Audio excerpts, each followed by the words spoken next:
Mr. President, thanks very much for joining us Thank you today. very much, John. It's very nice to have you here in Montana. Obviously, we like to say welcome to Montana when we start an interview, but we already had thousands of other people do that for you last night. Tell us about the rally, your reaction to it. Well, it was a beautiful scene. It was a great evening. And as you know, Matt Rosendale is a fantastic person. That's why I'm doing it. I know how good he is. He's got a great heart. I hated to see what John Tester did to the Admiral. We have an Admiral who's a world-class human being, and they lied about him, and they demeaned him, and they defamed him. And they, you know, a normal person, I would say they ruined him, and he'll be fine. But what they did to him was horrible, what they did to his family. I sort of call welcome to the world of politics, but it shouldn't be that way. But what Tester did to him was a terrible thing, terrible, terrible thing. So I came here for Matt, and he's a terrific person, really a terrific person. He'll be a great senator for Montana. Okay. Let's jump into the news of the day. Good economic numbers today. We saw the jobs report get 200,000 plus. Right. And unemployment rate at 3.9%, staying steady there. What do you think? On wages up, first time in a long time, they said that couldn't be done. Wages up, full unemployment, it's going to get better. We have tremendous potential. We're opening up our country. We're taking off regulations that are horrible. The big tax cuts, which the people of Montana really appreciated. I saw that last night because as soon as I mentioned the word tax cuts, they were going wild. That was a packed house. That was a beautiful place, by the way, but a packed house. And it's just all happening. But a very big thing this morning that is being covered that way, actually, were wages, because wages have gone down for years. You know, I used to tell in the campaign that for 18, 19 years, people they'd work 3 or 4 jobs. They'd go out and they'd just work all the time, and they were making less than they were making 18 and 20 years ago. And now wages are finally going up, which is what I really wanted. So to me, that was the biggest news. Well, our biggest economic driver in the state is our farm and ranch economy. Right. And we look at an economic driver that's over $2 billion a year. And the farm and ranch economy relies on exports. And That's they right. need to have a good place for those goods and services to be shipped out. Right.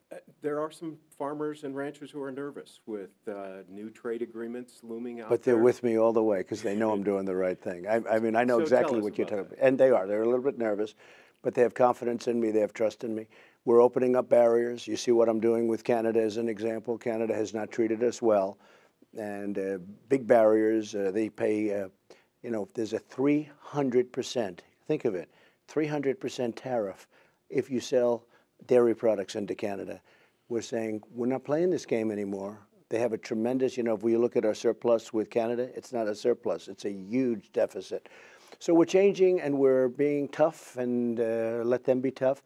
But we're opening up countries. We're opening up the EU, that's Europe. We're opening up, probably we're going to be opening up China. We're in a big, big fight with China. What I love about the folks in Montana, and they are important to you, but what I like about the folks in Montana, they know it's not right what's been happening for many years. China's been taking out $500 billion a year from the United States, and they've been rebuilding China. It's been bad for us. So I'm in a very tough battle, and we're going to win the battle. We're going to absolutely win it. And what I love about the farmers and ranchers and all of the people in Montana and other states, to be honest with you, because they're all seeing what's happening. We're winning all these battles. We're going to win against China. We're going to win against Canada. We're going to win against everybody. And ultimately, it's going to be a win for them, too, I assume, because there's got to be a two-way street. But we have all the cards. Our country has all the cards. We've never had a president that wanted to play the cards. They were willing to accept a bad NAFTA deal. If you look at farms over 15 years, before I got here, 15 years they've been going down. If you look at soybeans, and I tell this often, 5 years before my election, it cut in half, okay? So 5 years before the election, before that great day in November 2 years ago, soybeans went down like this. So the day I got elected, they had dropped 50%. It wasn't good. You know that. And we're opening up markets because they were closing markets. And they were closing them for their farmers and for other reasons, but they were closing markets.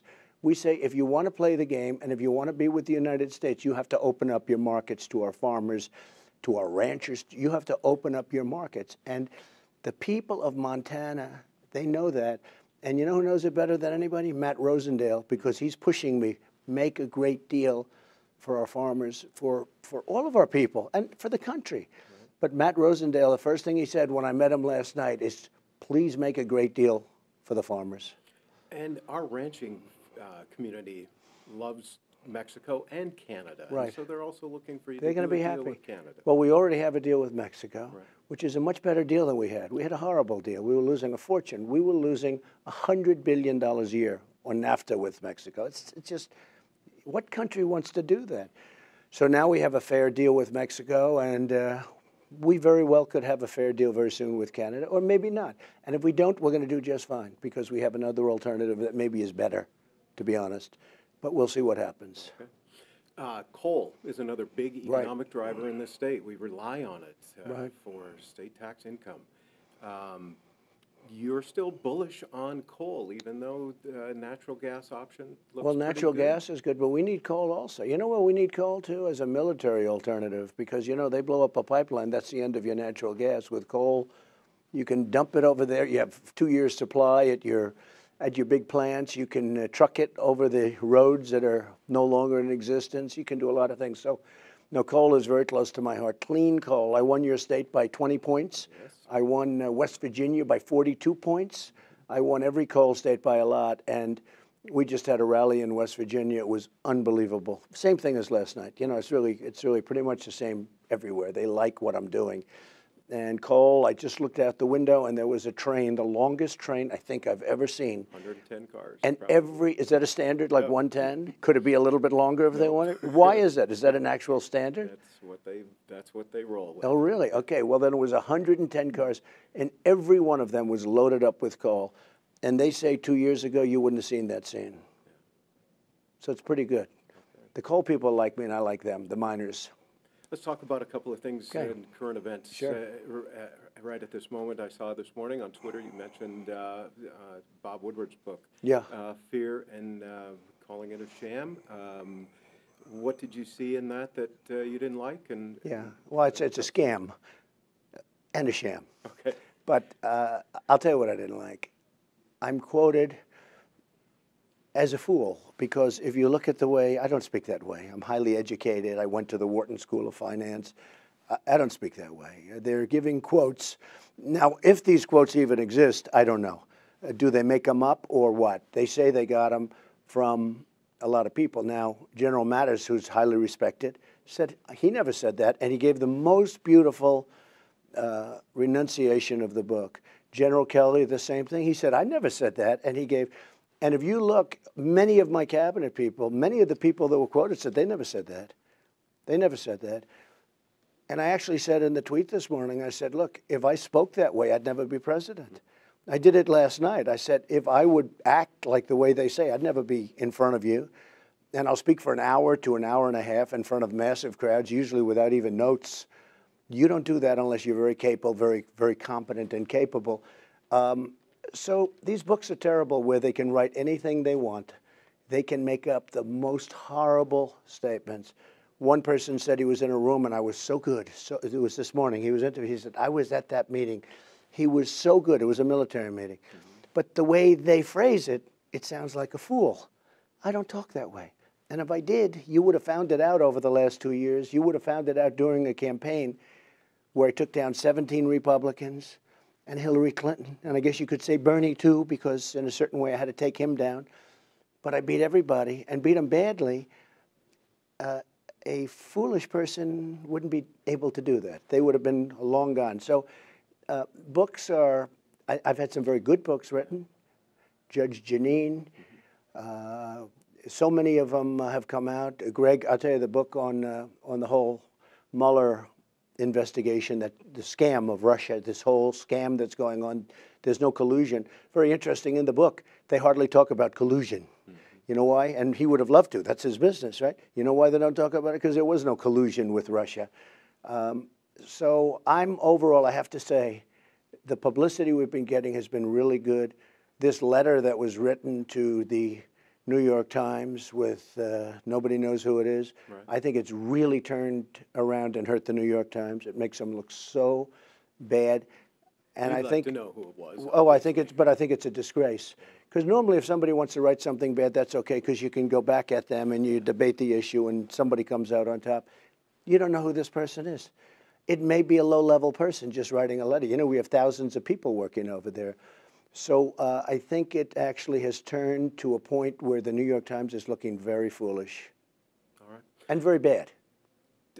One last one, and that's just to kind of give us a sense of the state of the union, and people seem to be divided in our country right now, and I'm sure that weighs heavy on you. Yeah. Tell me about how you look at trying to bridge that divide. Well, it's a very interesting and good question, because in one way it's the strongest we've ever been. The economy is the best we've ever been. Your coal miners are coming back like never before. You know that they were out of business. If I didn't win, they were out of business. There would be no more coal taken out of the ground. I've taken regulations off by the hundreds and hundreds, and I've been thanked by everybody from the miners to the owners of the mines that were going out, literally out of business. We're doing fantastically financially. We're doing fantastically militarily. We're doing well in every single way, other than there is a tremendous hatred. I watch Judge Kavanaugh, who's central casting, great intellect, top student at Yale. We just went through Justice Gorsuch, #1 in his class at Harvard, #1 in his class at Oxford, and it was nasty, but not as nasty as this one. And we have a man who is just an extraordinary man, a great intellect. And I think, frankly, the other side's making fools out of themselves. But the level of hatred, the level of animosity, it's hard to believe. So if I was going to say there's any one problem in this country, it is definitely that you have two sides and there's great division. And there shouldn't be that division. But it seems no matter what you do, no matter how good, look, wages are going up, such a big thing. Numbers are great. The stock market's at an all-time high. There's more people working in the United States today than ever before. Think of that, ever before. We have more people working. African-American employment, you know, as you know, is doing great.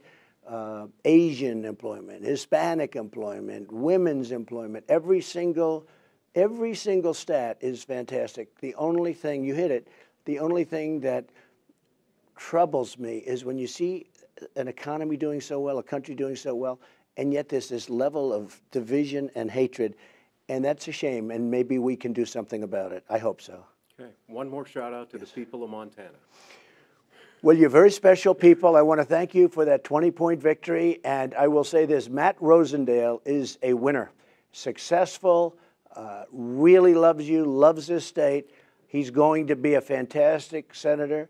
John Tester's done some very bad things, and things that cannot be rewarded, especially in hurting a great human being like the Admiral. He's a doctor and he's an Admiral, and he was hurt really badly by John Tester, and it all turned out to be false. So we want Matt Rosendale, and it's very important that he wins, and it's very important because Tester will never vote for any of our agenda. When we talk about Second Amendment, when we talk about all of the things that we talk about, even when we talk about coal and regulations, he will never vote for us. He's always going to stay with Schumer and Pelosi, always. So I just say vote for Matt Rosendale. All right. Well, thank you very much, Very good. Mr. Thank you. President. Great job. Yes, thank you.